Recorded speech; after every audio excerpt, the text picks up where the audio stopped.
sure I'm going to get some hate and a little bit of negative feedback just when it comes to what I'm getting ready to tell you, especially for some of the bigger YouTube channels who actually talk about firearms and talk about shooting and how to be accurate and things like this.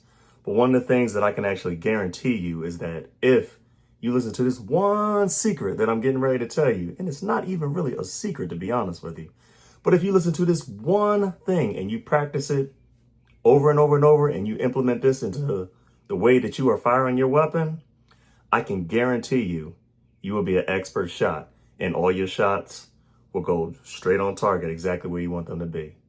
So stand by and let's get on with the show.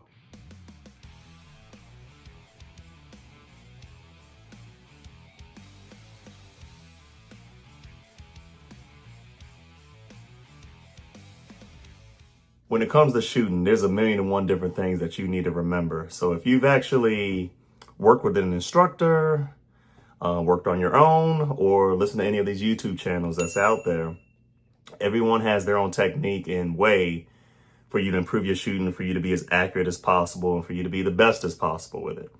However, all of those are true and everything, and you do need to follow the fundamentals and everything, especially if you're a new shooter. But it's one thing that's also being left out just when it comes to you being an accurate shot. And it's not talked about, but it's something that I believe that if you actually have that in the back of your head, when it comes to you firing a weapon, it'll improve your shooting. So we're told things, keep your feet shoulder width apart, bend at your hips, keep your arms locked out, high up on the back strap of the firearm to help try to fight some of the recoil. Stop anticipating, in which if you're right-handed, all your shots are going over there to your left-hand side. And if you're left-handed, all your shots are going down there to the lower right part of the target.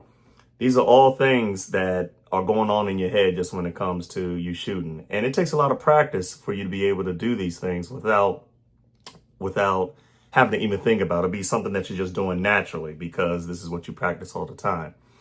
But the number one thing that I want you to remember, just when it comes to all this other stuff that you're being taught and talked about, is hold the gun steady and still as possible. If you can master that concept, I don't care if you're shooting off of 1 foot or shooting backwards or shooting the gun upside down, left to right, or whatever the situation. If you are holding that gun as still as possible and you are looking through your rear and your front sight, I guarantee all your shots will go on target and you will put you will put your shots on top of another, and it would pretty much look like a keyhole. I was able to do that in one of my short videos that I posted a little earlier this week or last week or something like that. I'll send a link to that and I'll show you what I'm talking about. But remember, keep the gun as still as possible. So I want you to think of something like a vice grip or some kind of thing to actually collapse and hold the gun. If the gun is actually supported and as still as possible, no matter how many times you hit that trigger, each one of those rounds are going to go straight to its intended target. Okay? So also, every time that you shoot that gun, of course, the gun is going to move. It's going to jump around and everything. That's why it's important to also remember those basics as well. And make sure your hand is high up on that back strap. So when you absorb that recoil, you can basically have that gun reset it. And it's actually going back to that same exact spot that you're trying to deliver those rounds to. Keep that in mind, guys. Keep that in mind. Very important, very important, very important. So the thing about it is each time you shoot, the gun moves. So sometimes when it comes to you trying to get that second or third or fourth shot, sometimes it might be rushed. Sometimes you might be breathing at the same exact time. That's why you end up having shots that are going all over the target. High up to the left, right, all over the place. And it's pretty much looking like you shot with a shotgun, a bird shot through a shotgun, and your shots are all over the place. Your goal is to have a grouping as small as possible in all your shots in general in the same exact area. Of course, I know it's impossible for you to hold the gun completely still and for it to not move at all. But the goal is to try to minimize it and follow those techniques. But keep in the back of your head, keep the gun as still as possible. First thing you want to establish and set up is that vice grip that I was talking about previously. So you want to have your hand high up on the back strap, fingers wrapped around the grip, and use your support hand, which is your non-dominant hand, and wrap your hands around the gun just like this, with both thumbs actually going forward, which is also known as the thumb forwards grip. So your hands should look like this each time that you're actually shooting your weapon, because I'm applying pressure on both sides of the gun to try to make that clamp that I was talking about. Right here, what I have in front of me is a Glock 23, which is chambered at 40 cal. But then again, it doesn't matter which firearm you're actually using. The concept and the principles still remain the same.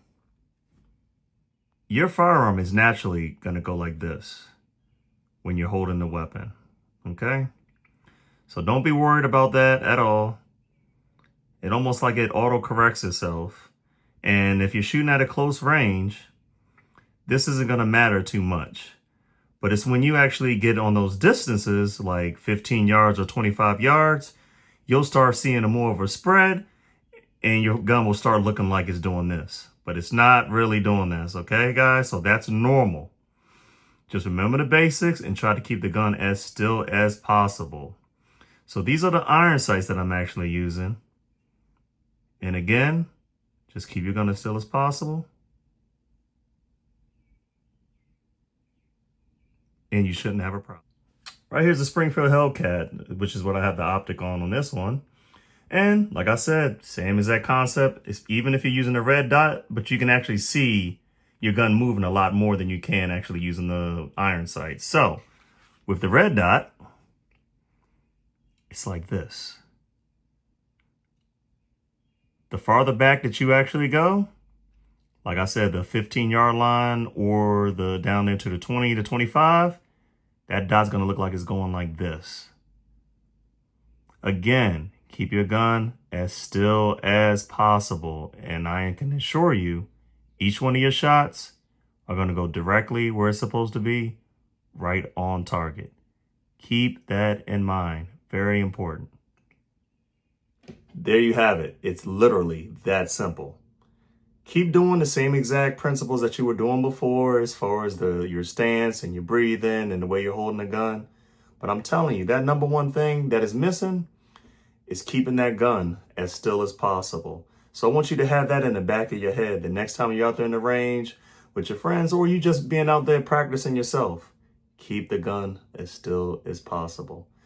Listen up, security and police personnel that's out there who may be struggling when it comes to qualification time. If you can master this concept, you will be fine. Trust me. Until next time, talk to you soon. Christopher Glock, out.